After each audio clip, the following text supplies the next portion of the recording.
महादंगल में आज सबसे बड़ी खबर, जुमे की नमाज के बाद यूपी के बरेली में भारी हंगामा हुआ। जबरदस्त बवाल की तस्वीरें वहां से सामने आई हैं। प्रदर्शन कर रहे लोगों पर पुलिस ने लाठीचार्ज किया है। जुमे की नमाज के बाद बहुत बड़ी तादाद में आई लव मोहम्मद के पोस्टर लेकर लोग जमा हुए थे। नमाज के बाद लोगों ने हंगामा शुरू कर दिया। प्रदर्शनकारियों ने पुलिस पर पथराव भी किया है। पिछले दिनों कई शहरों में आई लव मोहम्मद के पोस्टर के साथ प्रदर्शन हो रहे थे। आपको बताते चले, शुरुआत तो कानपुर से हुई, लेकिन उसके पहले बरेली की तस्वीरें देखिए। जुमे की नमाज के बाद जबरदस्त हंगामा हुआ है। प्रदर्शन कर रहे लोगों पर पुलिस ने लाठीचार्ज किया है। मस्जिद के बाहर लोगों ने नारेबाजी की। खबर यह भी है कि प्रदर्शनकारियों ने पुलिस वालों पर पत्थरबाजी की, पुलिस वालों ने लाठीचार्ज किया, जिसकी तस्वीरें इस वक्त आप देख रहे हैं। लेकिन हालात वहां पर लगातार बिगड़ते हुए चले गए।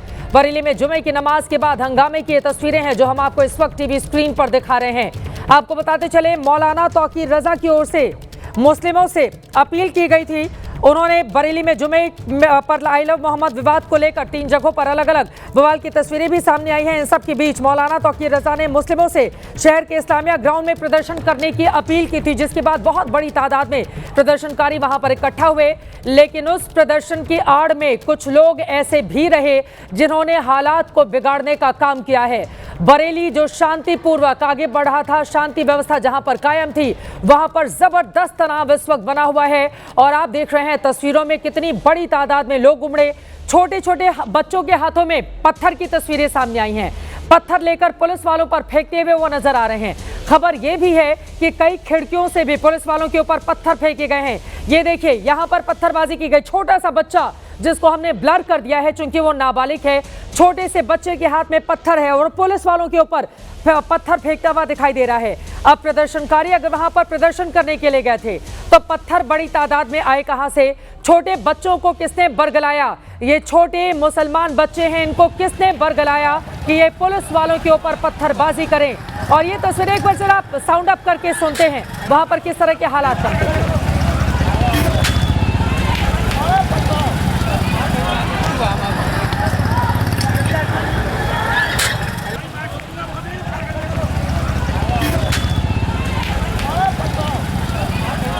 पत्थरबाजी की तस्वीरें इस वक्त हम आपको दिखा रहे हैं। विवेक राय हमारे सहयोगी जुड़ चुके हैं हमारे साथ। विवेक, अभी क्या हालात हैं वहां पर? देखिए, अभी हालात पूरी तरीके से सामान्य हो चुके हैं। पुलिस सड़कों पर है। जो भी प्रदर्शनकारी थे उन सबको सड़कों से भगा दिया गया है।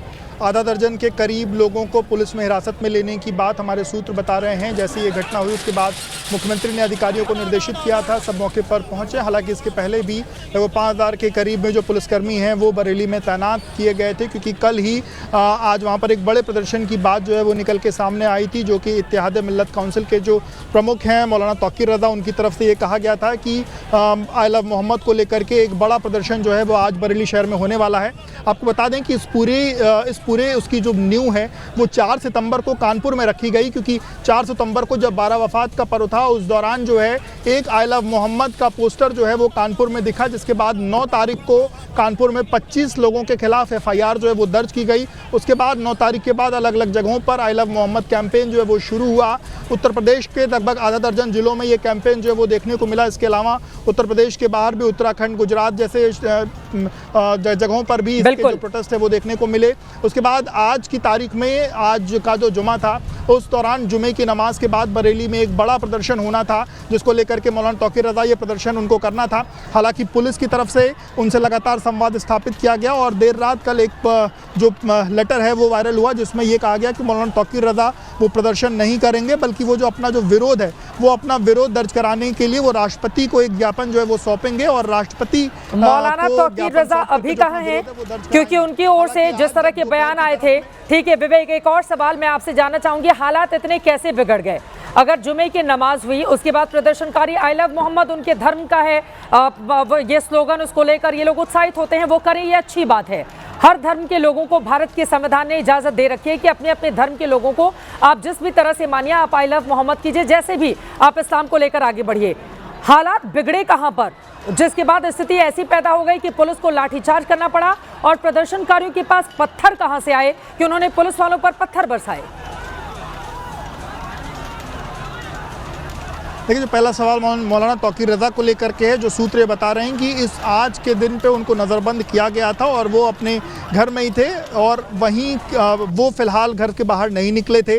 उसके बाद रही बात, जो लोग नमाज़ पढ़ने के लिए पहुँचे हुए थे, नमाज़ पढ़ने के बाद जब लोग बाहर निकले तो सैकड़ों की संख्या में लोग बाहर निकले। उनके हाथों में आई लव मोहम्मद का पोस्टर था और वो पोस्टर लेकर के वो लोग आगे एक मैदान की तरफ आगे बढ़ रहे थे। पुलिस ने वहाँ पर आगे बैरिकेड लगा रखा था। जिस मैदान में मौलाना तौकीर रज़ा ने लोगों को इकट्ठा होने के लिए कहा था, उस मैदान की तरफ लोगों को बढ़ने से रोका। इसी दौरान वहाँ के लोगों का कहना है कि जो लोग आई लव मोहम्मद के पोस्टर लिए हुए थे, उनके हाथों में पत्थर थे, उन्होंने कुछ पत्थरबाजी करी, इसमें कुछ लोग चोटिल हुए, जिसके बाद और लोग बैरिकेड फांद करके आगे की तरफ जाने की कोशिश जो है वो कर रहे थे।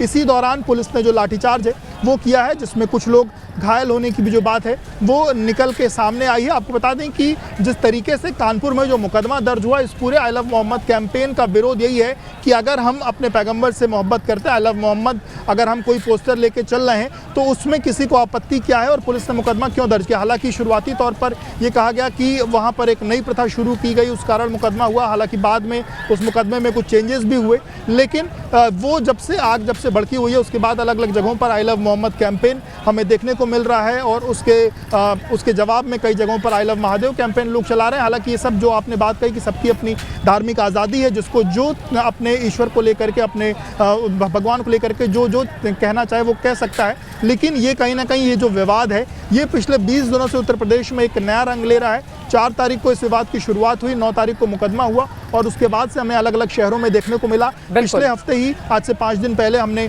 उन्नाव में देखा था कि उन्नाव में एक बड़ा प्रदर्शन देखने को मिला। पुलिस वालों के ऊपर उस दौरान भी पत्थर चले थे और उसमें एक नई चीज़ देखने को मिल रही है। तमाम जो लोग इस प्रदर्शन में शामिल हैं, उसमें कई युवा हैं जो 10 से 12 साल, 13 साल, 14 साल, 15 साल के युवा हैं। बिल्कुल, वो बच्चे जो हैं, युवा जो हैं, वो इस प्रदर्शन में शामिल हो रहे हैं। छोटे छोटे बच्चों को इस तरह के प्रदर्शन में शामिल होने के लिए किसने उकसाया, ये बड़ा सवाल बना हुआ है। और इसी के साथ मौलाना तौकीर रज़ा, अभी उनको नज़रबंद किया गया, जैसा कि लगातार विवेक बता रहे थे, लेकिन उनके बयान सुनिए। हफ्ते भर पहले का जो बयान है, भारत के मुसलमान सड़कों पर उतरे तो कौन होगा जिम्मेदार, मुसलमानों के साथ अन्याय हो रहा है, हमारी खामोशी को हमारी कमजोरी या बुज़दिली नहीं समझी जाए।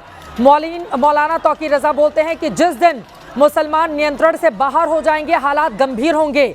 मौलाना तौकीर रज़ा किसी पॉलिटिकल पार्टी से ताल्लुक नहीं रखते हैं, लेकिन उनके कई ऐसे बयान हैं जो आपको दिखाएंगे कि वो किस तरह से पॉलिटिशियन को सपोर्ट करते हुए नजर आ रहे हैं। लेकिन मुस्लिम युवाओं के संदर्भ में उकसाने वाला बयान इस इंसान की ओर से जिस तरह से दिया गया। तौकीर रज़ा ने कहा, बरेली में जहां पर दंगे की इस वक्त हालात बिगड़ने हुए तस्वीरें आप देख रहे हैं, नेपाल श्रीलंका से ज्यादा भारत में मुसलमान हैं, सड़कों पर अगर उतर गए तो कौन होगा जिम्मेदार।